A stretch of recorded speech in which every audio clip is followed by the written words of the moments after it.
Hi viewers, welcome back to my channel Janu fun blogs. దేశంలోనే అతిపెద్ద అంబేద్కర్ విగ్రహం మన నగరం హైదరాబాద్లో హుస్సేన్ సాగర్ తీరాన అంటే ఎన్టీఆర్ గార్డెన్స్కి రైట్ సైడ్ అయితే ఏర్పాటు చేశారు కదండి. ఈ విషయం అయితే మన అందరికీ తెలుసు. అయితే ఈ అంబేద్కర్ స్టాచ్యూ యొక్క ప్రాముఖ్యత ఏంటంటే, ఈ స్టాచ్యూని బ్రాస్ అంటే ఇత్తడి, బ్రెంజ్, ఇంకా కంచు, అలాగే స్టీల్ మరియు కాంక్రీట్తో అయితే ఏర్పాటు చేశారంటండి. సో ఈ స్టాచ్యూ యొక్క హైట్ చూస్తే ఓన్లీ స్టాచ్యూ ఒకటే 125 ఫీట్స్, ఇంక్లూడింగ్ బేస్తో 175 ఫీట్ అయితే ఉందండి. సో దేశంలోనే అతిపెద్ద అంబేద్కర్ స్టాచ్యూ.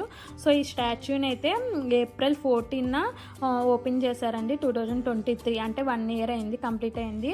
సో అంటే ఏప్రిల్ 14న అంబేద్కర్ 132 అంటే 132వ జయంతి సందర్భంగా ఈ స్టాచ్యూని అయితే ఓపెన్ చేశారు. ఓకే, హుస్సేన్ సాగర్ అన్నాను కదా, ఇదే. Okay, please like, share, subscribe. Thank you for watching.